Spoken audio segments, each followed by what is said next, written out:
Hello and welcome to ACAMS 24, the latest and greatest in the world of fintechs. I'm Shilpa Arora, Anti-Money Laundering Director at ACAMS.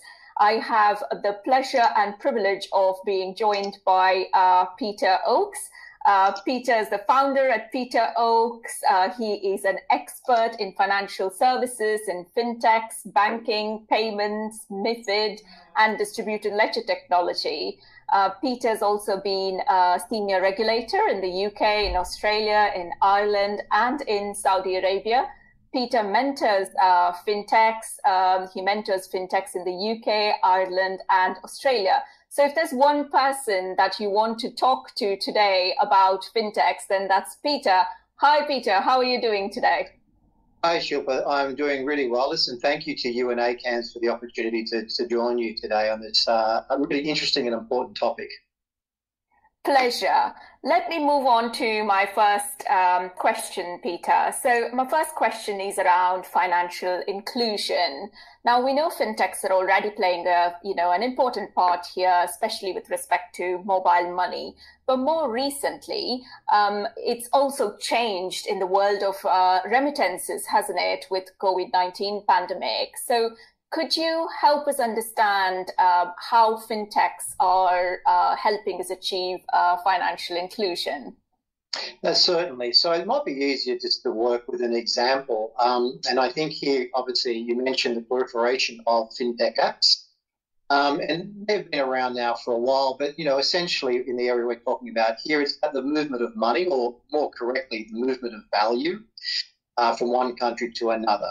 And what's important is, why did this industry come about? And a lot of that comes down to the fact that the traditional banking structure with branch networks and all the rest is relatively expensive, as we all appreciate. So it's estimated that anywhere around up to 12% of money that is sent through a money remittance is lost through the handling and the middleman, for want of a better phrase. Now, when you think about that, it could mean that in a transmission to a low-income country, that, from 100 US dollars, up to 10 to 12 US dollars could be lost in value. And when you think about that in some of the poorer countries could arguably put food on the table of a family of four for a week, right? So, and so that's one example. And a lot of this was born out of the original great pioneers in Kenya and M-Pesa and those. But what is interesting at the moment is that there has been a little bit of a headwind, and of course you maybe appreciate that the World Bank has come out and said that they actually see those money remittances drop by around 20%, but it's still a staggering amount of money that's going to be sent. I think it's around 460 billion or something like that per annum. And I know we're going to talk a little bit later about digital identity and the work of the World Bank in this area. Now, if you like, I can just talk a little bit about the increase of the potential for financial abuse and money laundering scams, which have also been targeting this area. Sure. So, first of all, we've got a lot of us who are novices onto fintech, and parties that haven't really needed to use online financial services now, because of the distancing rules, can't go to their local bank or branch.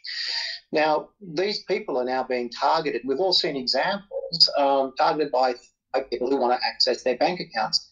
And what we also have now is a new sort of fintech called the open banking platform fintech.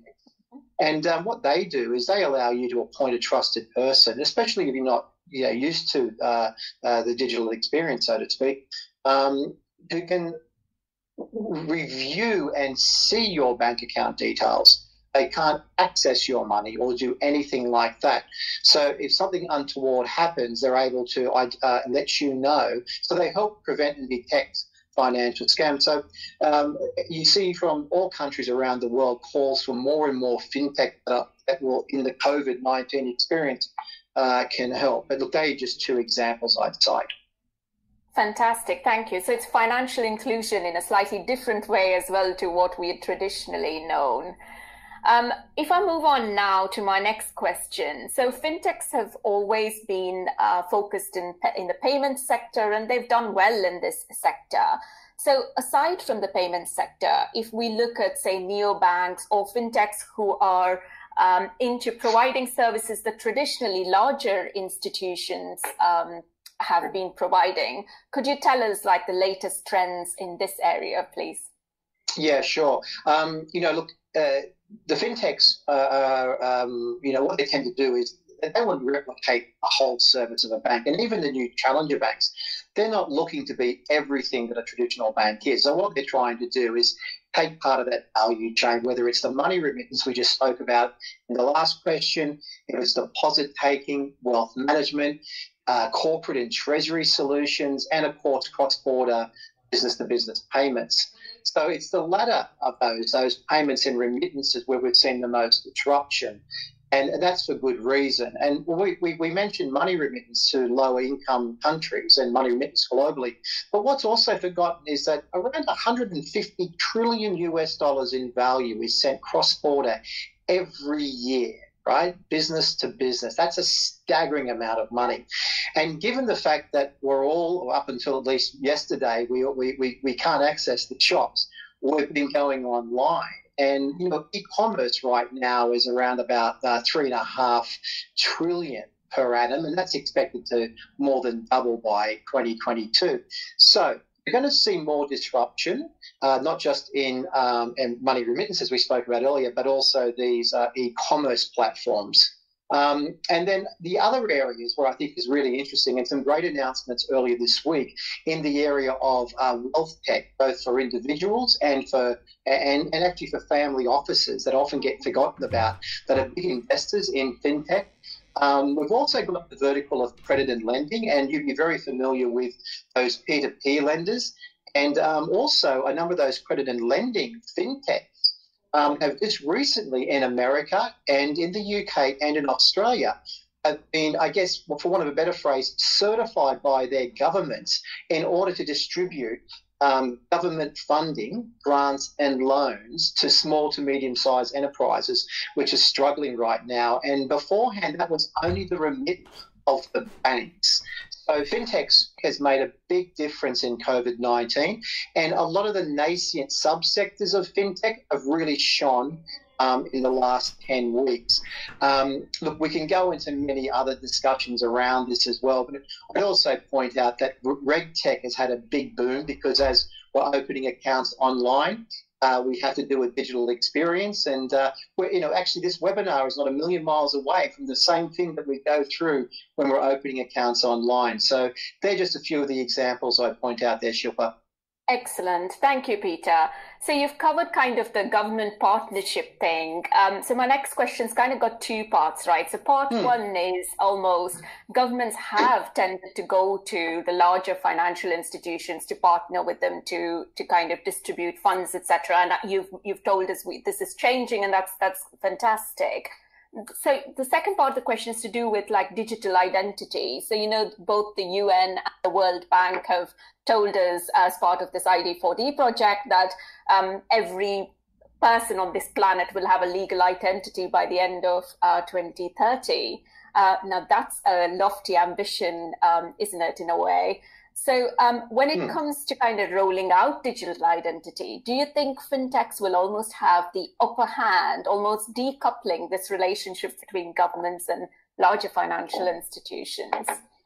Look, I think that's a great question. It's going to unpack a lot of items, so we'll try and condense this very quickly.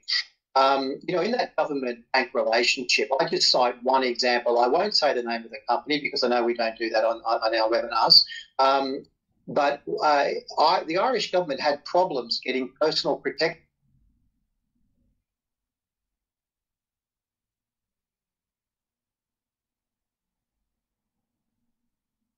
equipment shipped to Ireland because the manufacturer overseas wouldn't send.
by the government and funding the World Bank and the UN to do this is a really positive move. So I don't think it will benefit the fintechs, don't get me wrong. The fintech doesn't own the digital identity either, but it's probably that its processes are much more in tune, are much more comparable in order to accept that digital identity. And what I'm really thinking is it's more about accepting a digital ID certificate. Because once I've been verified, it opens up a very interesting question about the privacy rule and who, regardless of your fintech or a bank, should you hang on to the ID? And we all hang on to the ID now to prove the fact that we did identify a natural living person. But with the digital ID, we'll only need to have a confirmation, even through a token, that we did that confirmation on that day with that number. And there'd be less personal data we would need to hang on to. So that's a very interesting thing. But I think, obviously fintechs will benefit from it, but I don't think it's going to change the relationship with the banks per se, because I think that's there for a different reason. And what I'd say is that we have lots of different identification standards, and the big thing here, I think, for the World Bank and for all of us to be careful of is this word to ensure we get interoperability, because there's different platforms, different digital ID systems, and they're all going to talk to each other for this to all happen.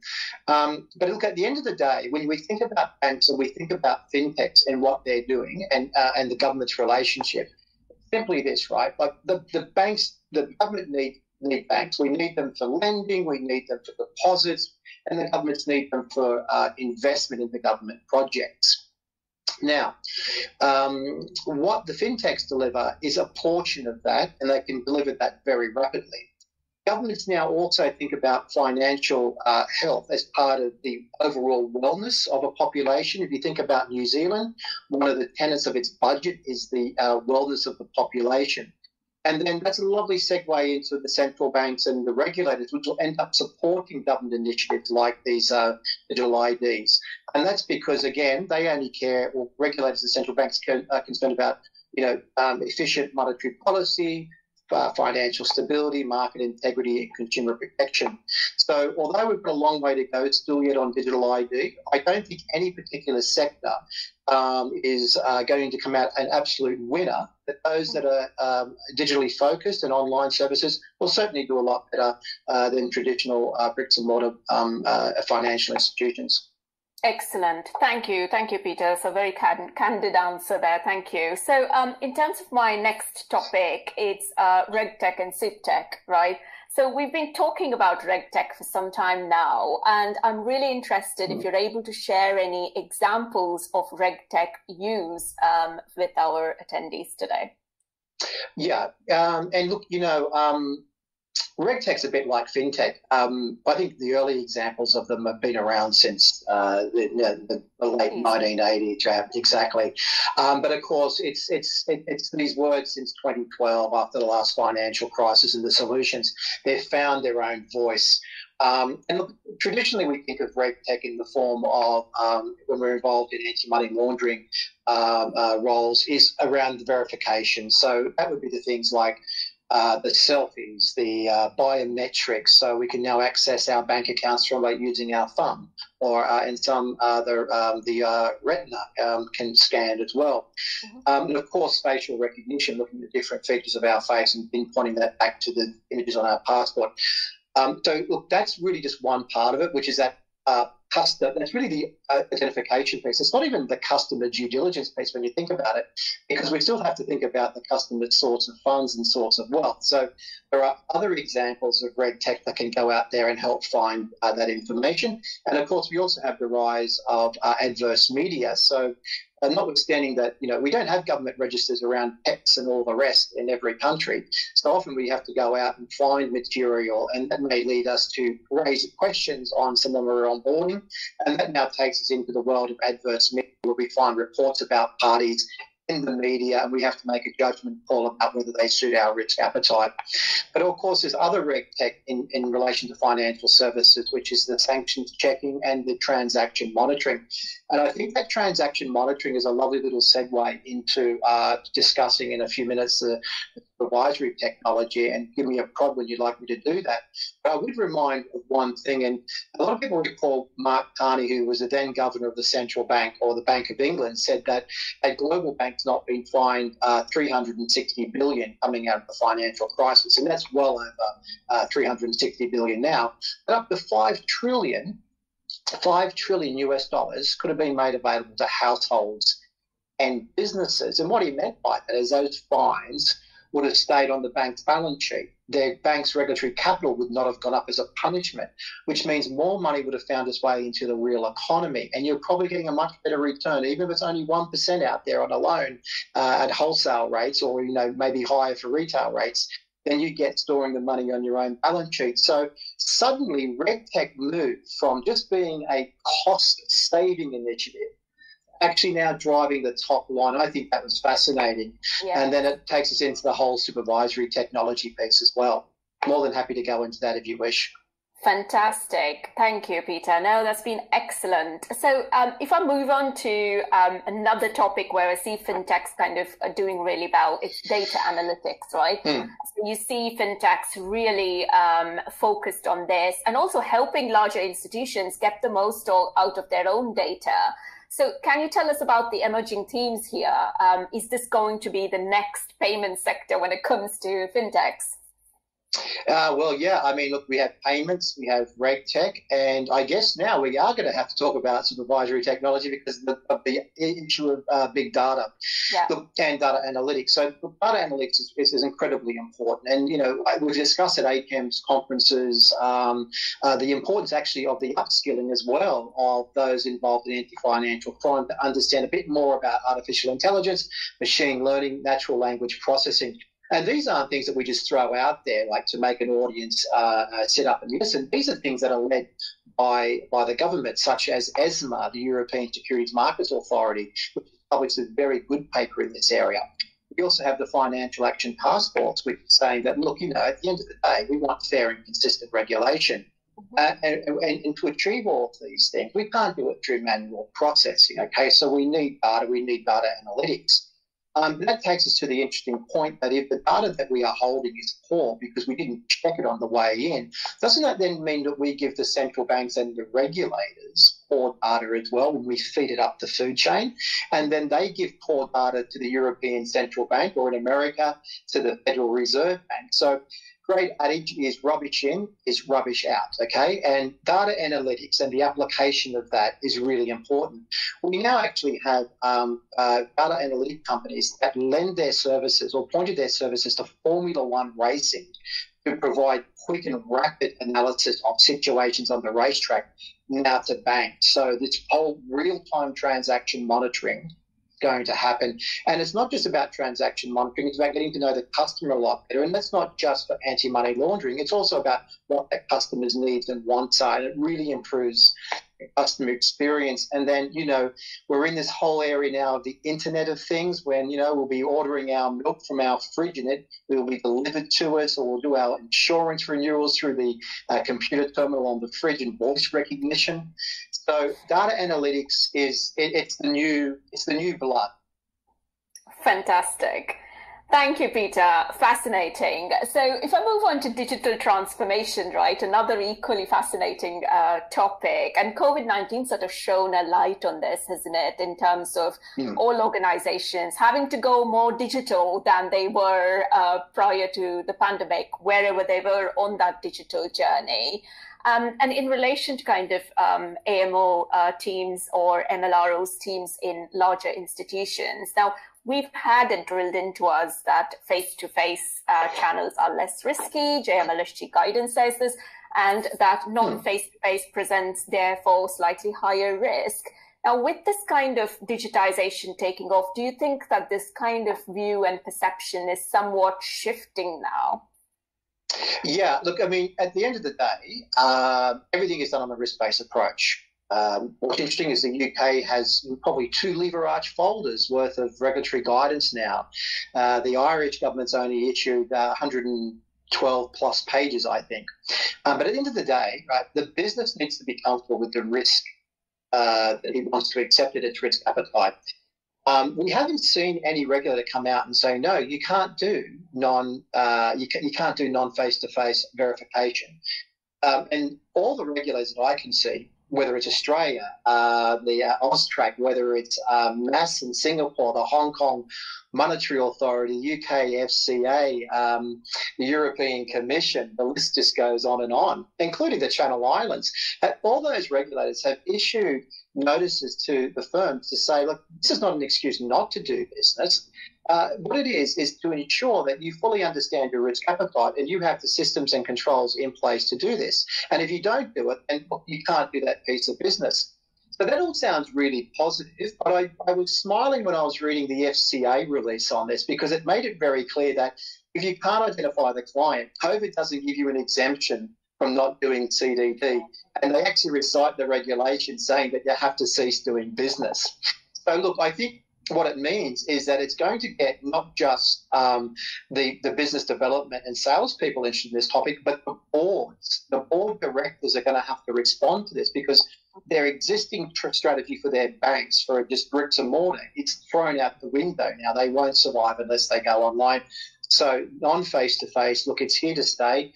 It's not so much whether you can do it or not, it's whether you can do it properly, and that's the big item. Fantastic. Thank you.